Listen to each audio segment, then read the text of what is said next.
Pacers waive Tony Bradley, and he's coming right back on a 10-day deal. Why did this happen? Why did they keep Micah Potter and the other two-way guys? What does this signal about the Pacers' potential trade deadline plans? That's all coming today on the Locked On Pacers podcast.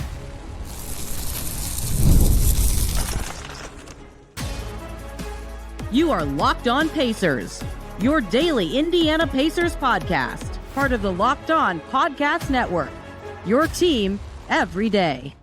What's up, everybody? Happy Thursday, and welcome into another edition of the Locked On Pacers podcast, where we, of course, talk about the Indiana Pacers. As always, my name's Tony East. I cover the team for Forbes and Circle City Spin, and today, much to discuss on the contract guaranteed deadline day. The Pacers actually waived Tony Bradley 2 days ago, but I waited on purpose. One, to see if they did anything else. Two, to see what other teams did. And three, I had a sneaking suspicion, as you guys heard, as you listened to me preview this exact deadline, that just because they waived somebody did not mean they would not be on the team. And lo and behold, Tony Bradley might actually and is actually going to be coming back to the Pacers. So lots of layers to this, but I would like to explain all of them. This is my favorite kind of podcast to do because it all seems like little things, but you really need to understand it to get what the Pacers are thinking, what it means potentially for something bigger. And as history suggests, that has been the case before, and why they decided to keep the players they did keep who had non-guaranteed contracts. Their two-way guys, Micah Potter, etc. So if you don't know, Wednesday at 5 p.m. was the deadline for to keep it simple. If your contract was partially or non-guaranteed, if you were still on your team past 5 p.m. and did not get waived, it is fully guaranteed the rest of the season. Micah Potter, for example, had a non-guaranteed contract. We'll talk more about him later, but had he been waived before 5 p.m., his cap hit would have gone down by $1.3 million. After 5 p.m., the Pacers can still cut him, no problem, but he will get paid the full $1.5 million that his cap hit is, minus taxes and all that crap. But you know what I'm saying. So that is what teams had to decide. Actually, a pretty quiet year on the guaranteed contract front.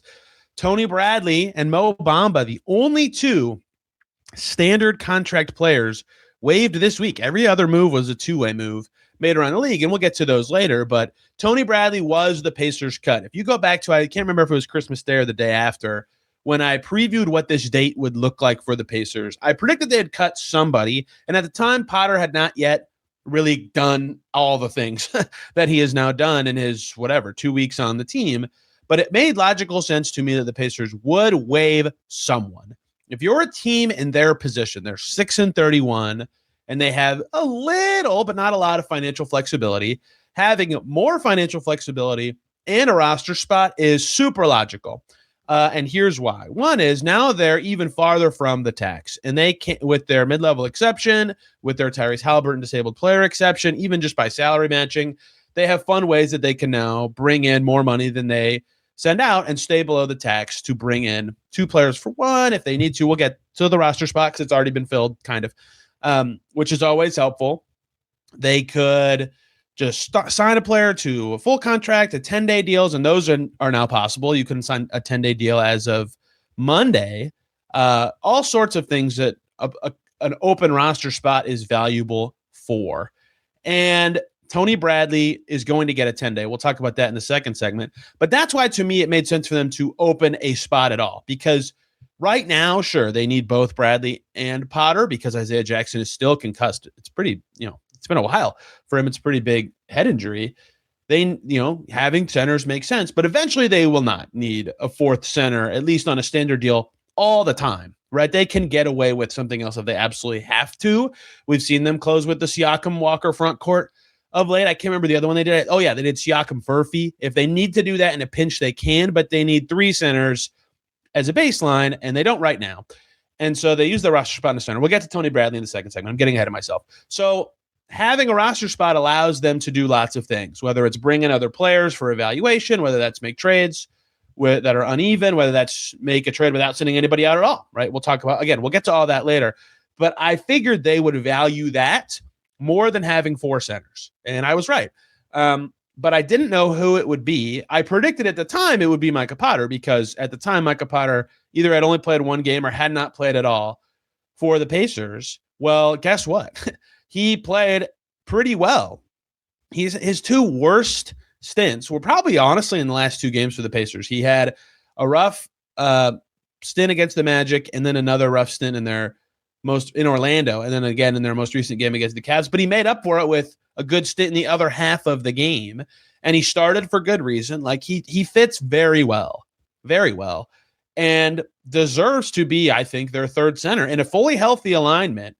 I would think Huff, Jackson, or Jackson Huff, and then Potter would be their rotation. And honestly, Potter's played as well, if not better, than Huff in their overlapping time with the team. Huff obviously has a higher body of work for his whole career, and I think has a better chance of being a long-term piece for the Pacers. So I'd still probably rank Potter as their third center, but I think all of them would play most of the time, not always, instead of Tony Bradley. And that has been the case of late. Bradley's only minutes in the last couple games were with Micah Potter down in Orlando, ironically. So once Potter seized a spot and moved up in that ranking, it made sense that the player they would cut would be Tony Bradley. And they get a little bit more savings from waiving Bradley than waiving Potter. It's so small that it's not like, I don't think that would have been the deciding factor, but it's not nothing. And then they can do this where they bring in Bradley back. But I think that was the deciding factor, is they wanted the benefits of having three centers instead of four, which is an extra roster spot and more financial flexibility with the trade deadline less than a month away. So they had to decide who they were cutting. And I think I would have originally, when I, again, previewed this, said they were going to cut Potter, but then he played better. And I also would have waived Tony Bradley. And admittedly, I also would have considered a 10-day for him, which, again, we'll get to in the second segment. So I think this is the right move by the Pacers. And Tony Bradley, it's kind of a bummer end right now. It's not over. But his story is exactly what a roster spot's about in more detail in the next segment. But you hope you find a guy who can help you in certain situations. And his situation was be the backup center in the NBA Finals. And then he beats the odds to be on the team this year, and he makes it all the way to January. Like that's what you hope happens, is you can find somebody who can be on your team for almost a year, and the Pacers now have the flexibility to do that. So Bradley waived. His cap hit goes down by $1.55 million down to $1.3 million from $2.9, and they can still and will still re-sign him if they need to. So the other thing that this is they didn't waive the rest of their players on non-guaranteed deals. If you look around the league, the most common thing done was waive two-way guys. Last year, the Pacers waived, if you recall, Tristan Newton on like January 1st, right before that guarantee date. That was almost every waiver. Like I said, the Raptors waived Mo Bamba the same day the Pacers waived Tony Bradley. Every other waiver, basically since Christmas, has been two ways. Ray J. Dennis getting waived by the Clippers and then signing with the Hawks, who waived Eli Ndiaye, and the Rockets waived Tyler Smith to re-sign former Pacer Tristan Newton, and the Bulls waived Trenton Flowers to sign Yuki Kawamura. Trenton Flowers, you going to go to college? That's a joke. There's no way. And Malik Williams and Mark Sears and Tosan of Beaumont all got waived today from their teams. They're all on two ways. So a lot of the standard guys actually stuck this year. Bradley and Bamba were the only two. I wondered if there'd be anybody that got waived elsewhere. Then I'm like, oh, the Pacers should take a look at that guy. I don't think any of the waivers now make sense for them to do it before anyone says, oh, Bo Bamba. Like, guys, there's a reason he is not on a team. Stop worrying about their draft status. It was so long ago. The Pacers' two-way guys' contracts are now all guaranteed to. There was no way any of them were getting waived. Quentin Jackson is a legitimately useful player. Ethan Thompson plays in the rotation for them sometimes and has at least some potential. Same deal for Talon Peter. So none of them were going to get waived. I didn't even bother previewing that aspect of this, but it was really Potter or Bradley. Who do they value, the player more or the flexibility more for those guys? And the answer was they valued the flexibility and the roster spot and the spending power more than Bradley, but not more than Potter. They could have cut both. I didn't really think it made sense to cut both. And so congrats to Micah Potter.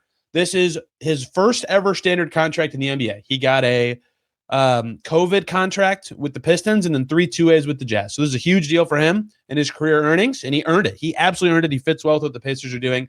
We'll see if he can keep it up. I mentioned the Kiefer Sykes situation a few times when looking ahead at this. But now, what can the Pacers actually do with the roster spot? Why do I think it's so valuable? Well, they're already going to use it to keep Tony Bradley, but only for a little bit. I'm going to use history to tell you about what they could do with this, why Bradley right now, and why I don't necessarily know if this will match history in a different way. It's all coming up here on Locked On Pacers. Before we get into any of that, got to talk to you guys about two great groups of people. First up is Rocket Money. Let's be real, managing your finances can feel overwhelming. Between subscriptions you forgot about, bills that keep going up, trying to figure out where all your money actually goes each month. It's easy to feel like you're losing control. And who has the time to track every transaction or hunt down those hidden fees? That's where Rocket Money comes in, the personal finance app that helps you take control, finds and cancels your unwanted subscriptions, monitors your spendings, and helps you lower your bills so you can grow your savings. Rocket Money shows you things you might be paying for that you forgot about, and it can save you money. You can cancel those subscriptions in the app with just a few taps. The automatic transaction categorization is a game changer. Set budgets and goals, personalized insights, alerts for large transactions and low balances. Let Rocket Money help you reach your financial goals faster. Join at rocketmoney.com/lockdown. That's rocketmoney.com/lockdown. One more time, rocketmoney.com/lockdown. And we also have to talk about Betterhelp. This episode's sponsored by Betterhelp, and as we roll into the new year, there's a lot of pressure to chase a new you, but sometimes it isn't about reinventing yourself. It's about feeling a little less weighed down. Therapy can help you understand what's been holding you back by giving you an outside perspective on your emotions, motivations, and relationships, and that's why Betterhelp can be such a helpful place to start. Their therapists are fully licensed in the U.S. and work under a strict code of conduct. They'll match you with a therapist based on your own needs and preferences, so you're not doing all that legwork on your own. And if the match isn't the right fit, you can switch to another therapist from their tailored recommendations at any time. BetterHelp has served over 5 million people with more than 30,000 therapists and live sessions, average a 4.9 out of 5 rating across more than 1.7 million client reviews. BetterHelp makes it easy to get matched online with a qualified therapist. Sign up today. Get 10% off at betterhelp.com/LockedOnNBA. That's BetterHelp, HELP.com/LockedOnNBA. We're back here on Locked On Pacers. Thanks for making this your first listen today and every single day or second listen, Locked On NBA Game Night, because it's me and Nick Angstad talking about every game from around the NBA and a little bit of Trae Young getting traded. I'll make that your second listen later. But what a night. Emmanuel quickly at the buzzer, Paolo Banchero at the buzzer, the Thunder at the buzzer to get to overtime and then beat the Jazz. I'm even missing one. A lot of crazy games in the association last night. You can hear me and Nick Angstad talk about all of them. Let's keep talking about the Pacers. Why is a roster spot actually valuable? So first of all, they're using it already. So on the 8th, which is important, this got reported on the 7th by me and Dustin Dopirek and the Edie Star. Tony Bradley's coming back to the Pacers, but on a 10-day instead of his old contract. Here's the difference, right? Pretend the Pacers' dream trade falls into their lap on January 12th, right? If Tony Bradley was on his old contract, it would have become guaranteed, and they'd have to waive him and eat the whole thing. But by waiving him and then signing him to a 10-day, if their dream trade falls in their lap and it requires them to waive Tony Bradley on January 10th or 12th or whatever, his 10-day is very small. It's only $132,000. So they save a ton of money over that. It's much easier and more flexibility to have to cut someone from a short, cheaper contract than their full rest of season minimum deal. So this while in theory the roster spot is filled, it's very easy and cheap to release someone from a 10-day, even if the whole contract is guaranteed. So that is why they would do this, is that they still keep the flexibility of having a roster spot and the flexibility of the spending, but also get to have a 15th player. And Tony Bradley right now makes sense because they need a center with Isaiah Jackson and his concussion. If Isaiah Jackson is not recovered from this by the end of this 10-day contract, I will have a lot of questions. I guess maybe not. Concussions can be scary. But either way, they need a center now. They need a third center now. Maybe not need, but it's nice to have. Tony Bradley plays real minutes in recent games for the team. I just talked about one down in Orlando. Somebody, though, on Twitter replied to me with what I think is very interesting about this, right? The Pacers are 6-31. While they do have actual basketball needs, right now that is a third center. It might change. All season it's changed because of injuries, right? How many times have we talked about they need a shooter, they need a forward, they need a guard now, they need a forward again, they need a point guard specifically, whatever this season. They're healthier now. Eventually their needs may not be as specific to position. And what I mean by that is I feel like their goals with 10 days should change, honestly now, but pretty soon, certainly after the trade deadline, right? Until the trade deadline, if you want to bite your tongue and say, you know what, play for need, that's fine. But I think what their goal should be with their open roster spot is try to find pieces. They already might have found at least somebody who can, they want to have around in Ethan Thompson. He defends really well. He makes shots sometimes. They just stole him out of the Heat's G League program. He's on a 2-way. He's on a 2-year 2-way, so he's on the team next year too. But for example, if you don't mind, let's go back in time. Remember, what season was this? 2020, obviously, 2021 season. the Mad Ants draft O'Shea Brissett in the G League draft. They bring him down to the bubble for the Mad Ants. I thought he was their best player watching them play down there. Some other people disagreed. But at some point during the Pacers season, they had an open roster spot, and they said, he played well for our team. They always promote somebody from the boom now. At some point, let's see what he can do in the NBA. And he had a little experience, I believe, with the Raptors on a two-way at some point, but they tried O'Shea Brissett. And his first 10-day went kind of well. And a second 10-day, look, a little better. And then they signed him to a longer 3-year deal using the mid-level. And he was a rotation player for 2+ years. And like at times snuck into like, should he actually be a part of the encore? And I probably overdid that at the time. But that was it. They found a real player, an actual real player for like just pulled him out of the G League on a 10-day. And some teams do that every year. They happen to pull someone out of the G who's pretty good, and then they keep him for a long time. For the Pacers, there haven't been as many of those, but like last year, they tried, let's try Jahlil Okafor, see how it works, they think, right? And it didn't, but that's fine. Like they gave it a shot, and then they tried Tony Bradley, and that did work. Like honestly, Tony Bradley counts to me in this success story, in that they found a guy on a 10-day. He was good enough. They kept him on another 10-day. He proved it again. They gave him a standard deal, and then he was playing in the playoffs. Right? They are going to be trying to be good next year.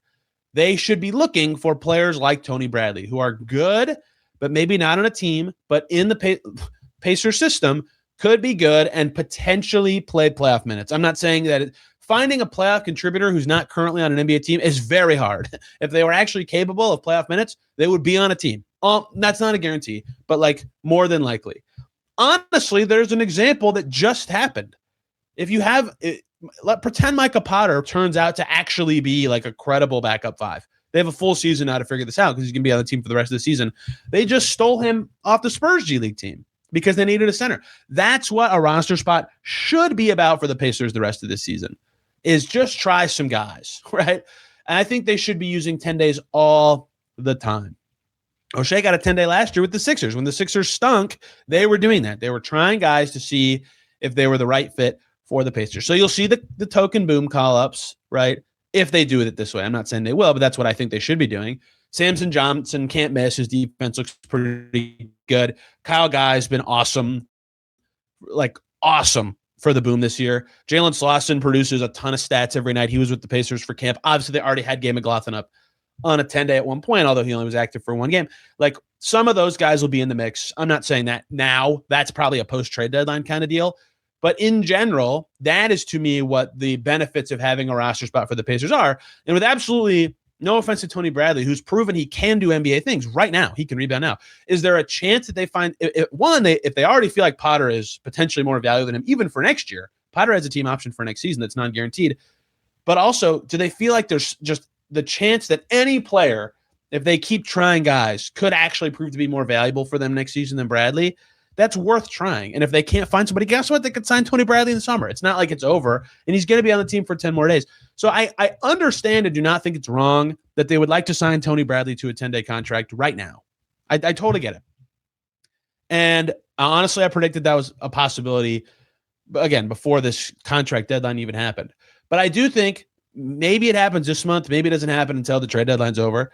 They should be thinking about using the 10-day in different ways. Go look at any bad, crappy team and the things they do in February and late March in past seasons, and you'll see basically exactly what I mean. You're just trying to find any sort of contributor. So that's the benefit of roster spot. The other one is obviously imbalanced trades. Again, we'll talk about this in the third segment, but just generally, the savings they get by waiving Bradley. Before they signed him to a 10-day, took them like $5.8 million away from the tax. Now they're about $5.675 million away from the tax. That's obviously more than they were before they waived him. They can just take in a player making that much, right? If they just cut Bradley, release him immediately, they can just take in somebody making that much, stand under the tax, and just have that player. They have the mid-level exception, which you can now use as a trade exception. They have the Haliburton disabled player exception, which if a player's on a 1-year deal, they could use as a trade exception. They can also sign guys with those to like long in the mid-level exceptions case, a longer contract, which is also valuable. I'll talk more about that when the trade deadline's over. But there are real things they could still do even beyond 10 days that they can't do if they don't have a roster spot. And they could always have cut Tony Bradley later or cut Micah Potter later, but they get less flexibility financially if they wait.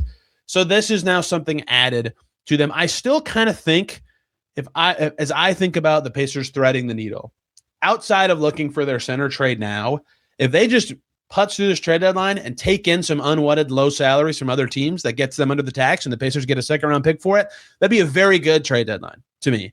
I know that'd be very boring for fans, but that is now easier and more plausible to do because of the moves that they've made.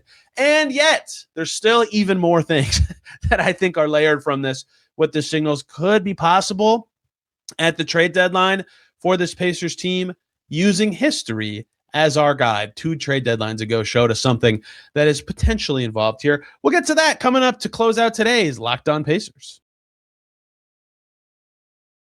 But before we talk about any of that, let me talk to you guys about FanDuel. Fridays always feel different during basketball seasons, and FanDuel is making them even better. Every Friday night before the games tip off, FanDuel gives fans a new way to kick off the weekend with NBA Happy Hour. NBA Happy Hour is your official pregame, a limited time window where special offers drop right inside the FanDuel app before the action starts. Fridays from 6 to 7:30 Eastern, and become appointment viewing with NBA Happy Hour. Opening the FanDuel app during holiday happy hours, not holiday hours, always brings something new. Boosts, bonuses, and even surprises. It's easy to check the weekly special before tip-off and make a move before the window closes. The timing is perfect, right before the games, right before the weekend starts. It adds extra energy to Friday night basketball without overthinking it. So, before tip-off, check the FanDuel app. See what's dropping every time during NBA Happy Hour every Friday from 6 to 7:30 p.m. Eastern. A little basketball, a little action, a whole lot of Friday energy. That is NBA Happy Hour, only on FanDuel, the official sportsbook partner of the NBA.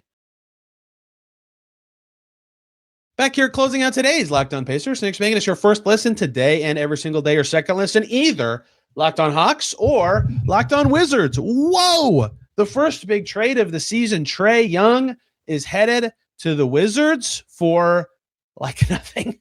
CJ McCollum's expiring contract, Corey Kispert's mid-sized contract. Corey Kispert can really shoot, and he is a horrible defender. CJ McCollum has awesome games and bad games, and Trae Young is on the Wizards. Why is Trae Young on the Wizards? Man, that's great value to get a 4-time All-Star. I get that the league might be changing and Trae Young's abilities are different, but I like that trade quite a bit for the Wizards. I at least understand why the Hawks did it, even though I may not have done it in their shoes, but I'm not in charge of the Hawks.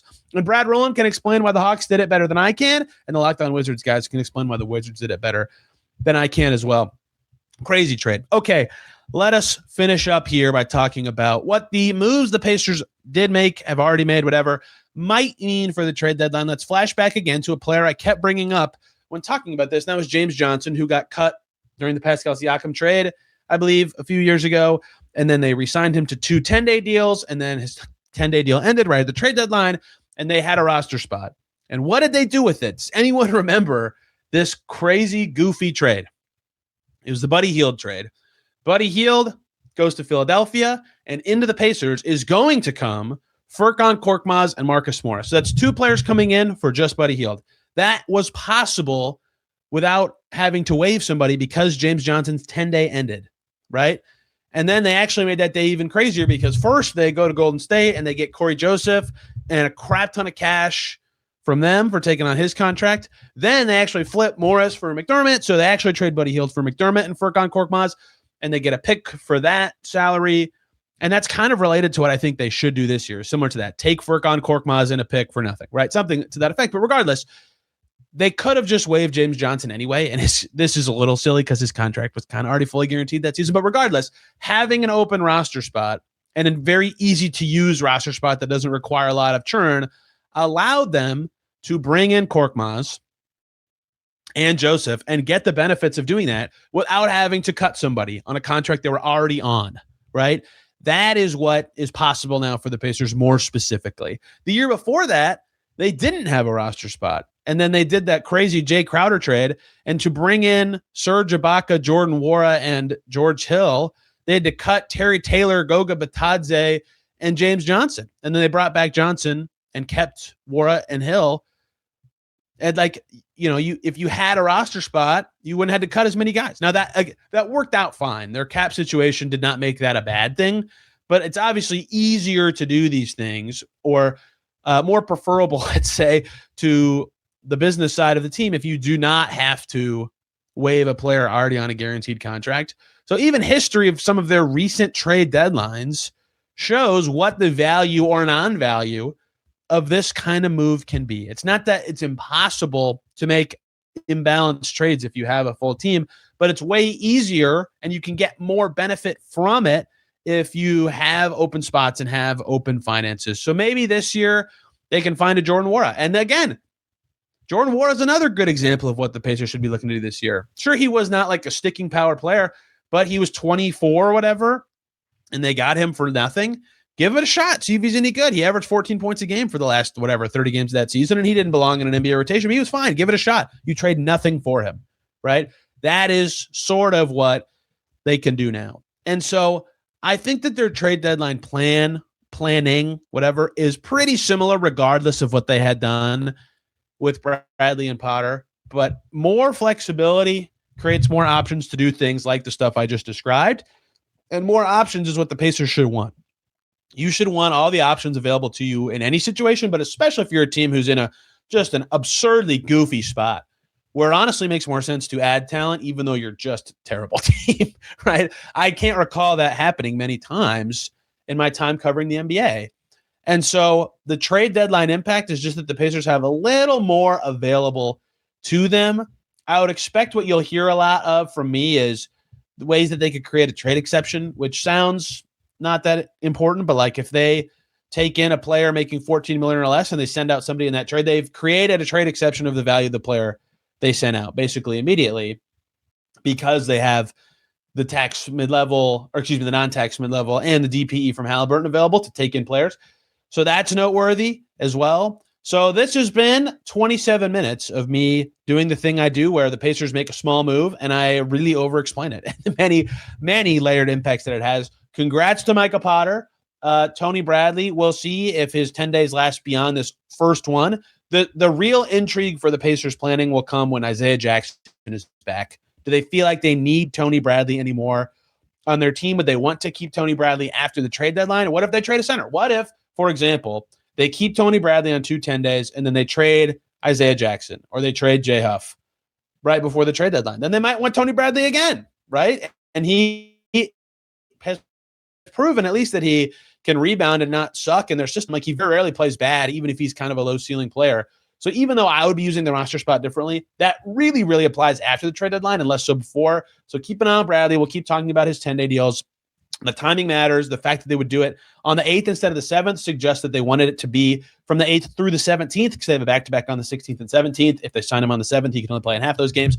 Strategic in every way. They can basically get him through the rest of January with this setup. So we'll see what the Pacers' moves are going to be at the deadline. But this is why they made these moves. This is what it means for their future. And now their finances are way more clear with less than a month till the trade deadline. Thank you all for letting me over-explain this. Pacers Hornets tonight on the road. Can they finally win? We will see. We'll be breaking it all down right here on Locked On Pacers, as we do every single game. And we'll have more guests next week. I didn't want anybody to be waiting through transactions with me and then talking about this granular things. Thank you all so much for listening today. You can find me on social media at Tony R. East and this podcast at Locked On Pacers. We will see y'all tomorrow talking Pacers Hornets.